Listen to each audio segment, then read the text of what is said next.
Esse é o último vídeo da série Fevereiro Roxo, né? É o mês dedicado aí aos cuidados e à prevenção do mal de Alzheimer, lúpus e fibromialgia.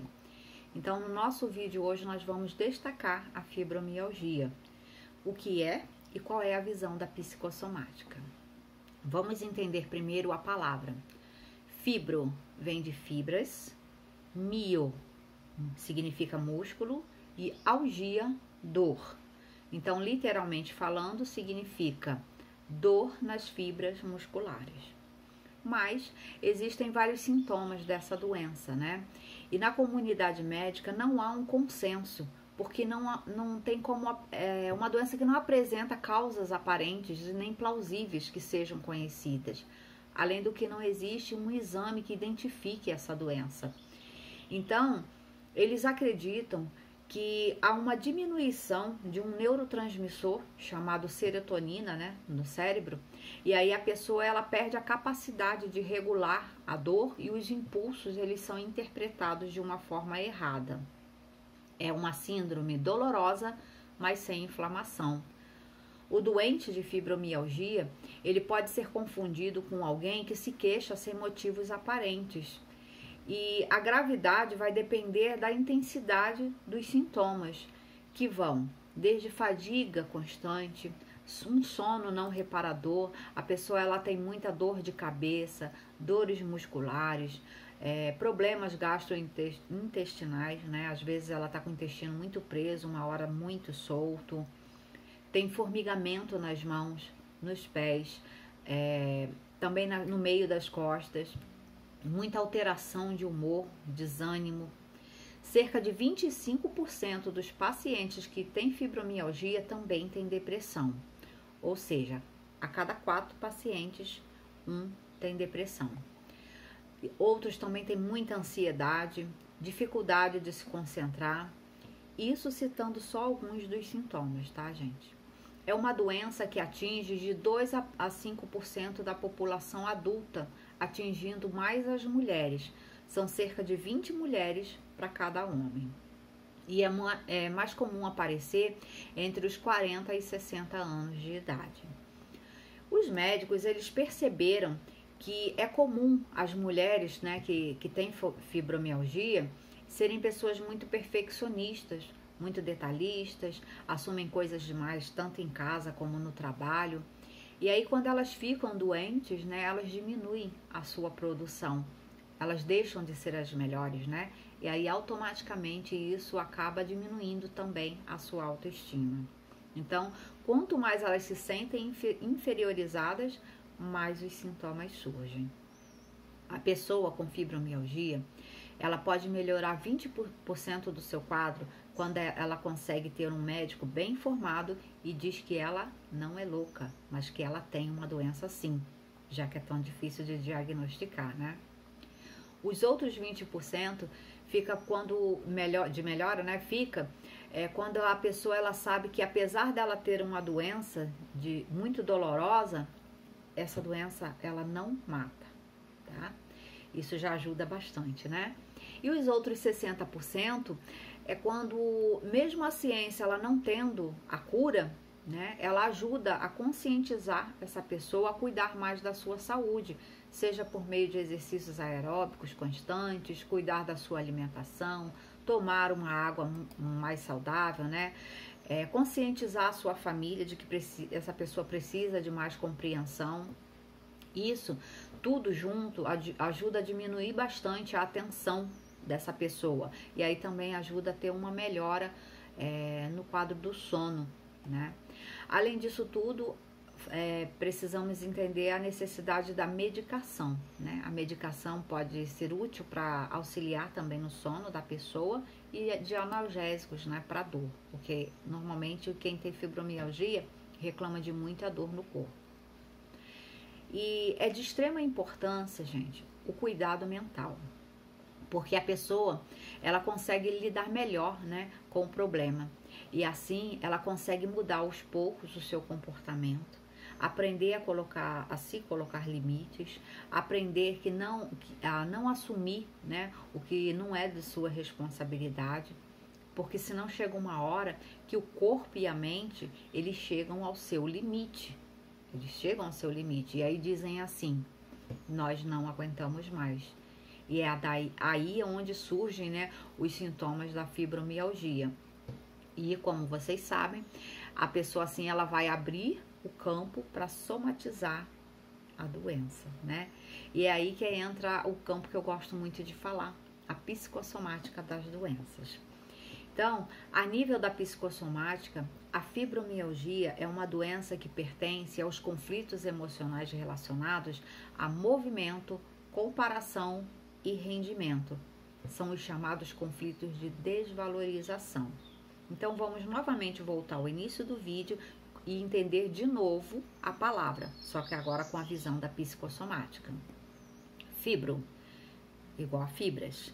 Então, tratando da psicossomática, essas fibras são as fibras familiares, os laços familiares, as relações familiares. Então, faz-se referência aos tendões, né, as fibras elásticas musculares, sugerindo uma problemática no rendimento presente. O doente, ele vive preocupado com o seu rendimento presente. Ele diz assim, eu já não consigo ir mais para todo lado. Então, ele vê que ele não tem mais o mesmo rendimento que antes, né? É um problema no presente.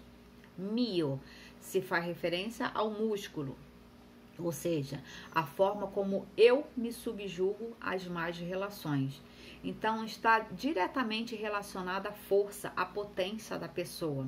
E quando ela se sente impotente, né, sem força, né, não tem a ausência dessas, a pessoa ela tem essa sensação de impotência, de já não poder mais, né? E o músculo representa o nosso movimento de ir, né, ou não. Algia, dor, é uma dor emocional que causa essas referidas situações e acaba se refletindo na dor física. E a dor física, ela é diretamente proporcional à dor moral, à dor psicológica. As pessoas que sofrem de fibromialgia, por norma, elas são bastante serventes à família e a outras pessoas.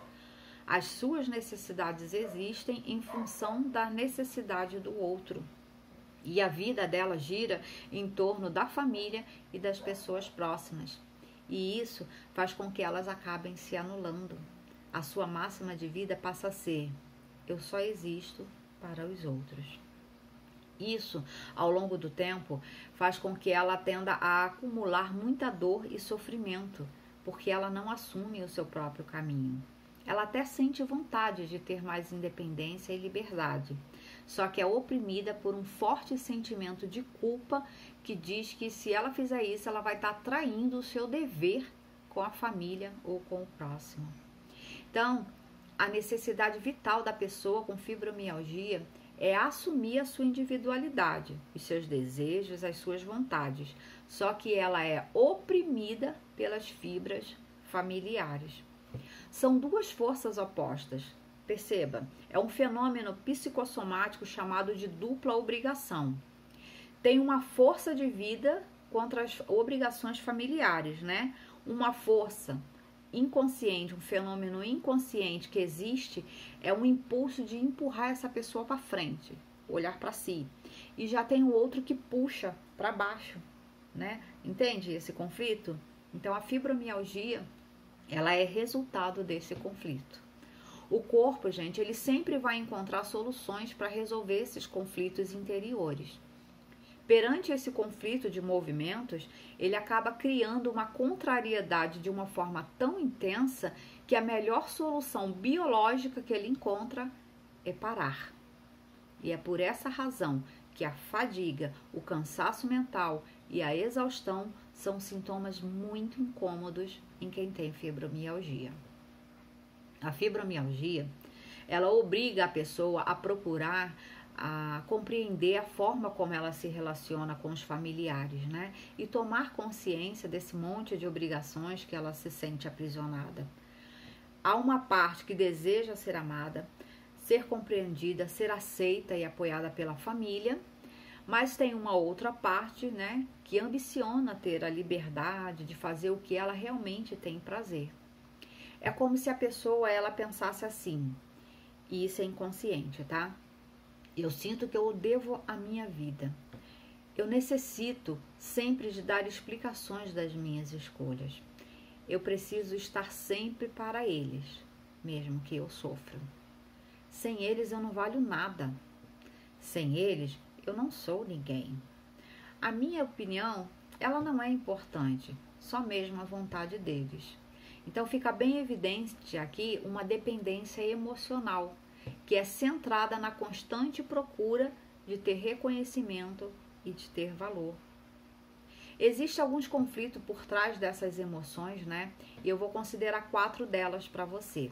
São alguns conflitos de base. O primeiro a gente chama de conflito do cordeiro. Nesse a pessoa diz: eu não sei o que fazer, não sei para onde ir. Eu sinto pânico só de pensar em estar enganada de estar seguindo por esse caminho. Então, trata-se aí de um conflito gerado pelo medo de ter escolhido a pior direção, o caminho errado, seja esse imaginário ou real. A direção que a pessoa toma da vida, ela não se satisfaz. Ela pergunta: o que eu estou fazendo aqui? Sabe? Ela se sente perdida, como um cordeiro fora do rebanho, né? Então, o doente, ele entende que a melhor solução é qual? Ficar quieto.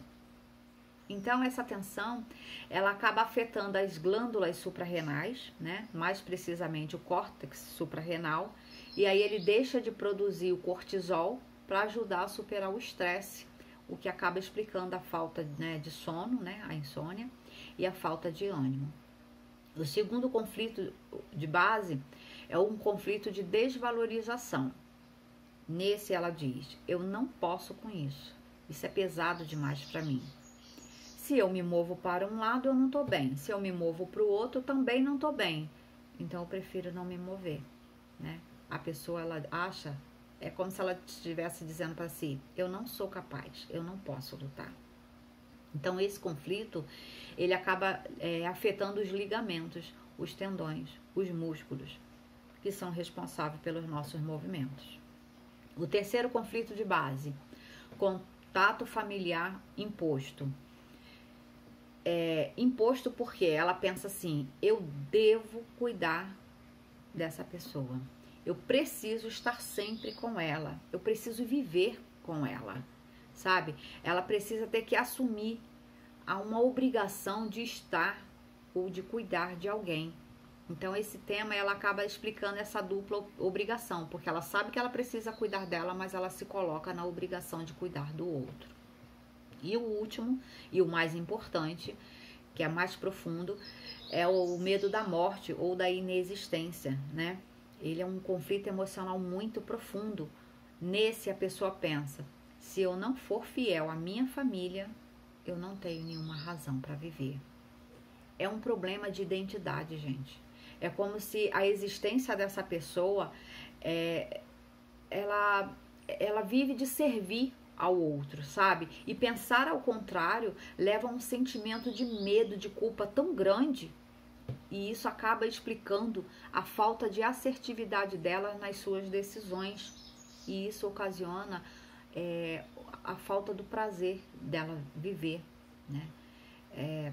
Essas pessoas, elas se dedicam tanto ao cuidar dos outros, talvez de avós, de pais, de irmãos, de parentes, de sobrinhos, lavar a roupa para um, cuidar do outro, sabe? Assim, ela vive fazendo tanto favor para Deus e o mundo, que ao longo do tempo, elas esperam ser reconhecidas por tudo que elas fizeram, por essa dedicação imensa, né?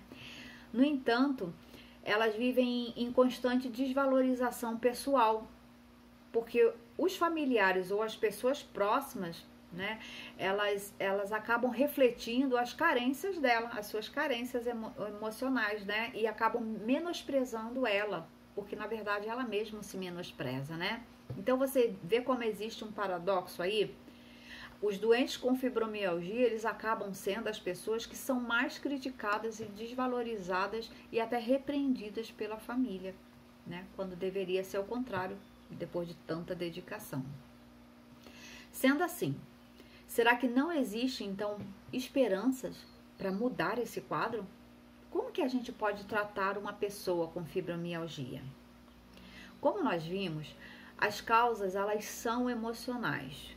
Por isso, é que é de extrema importância uma ajuda terapêutica.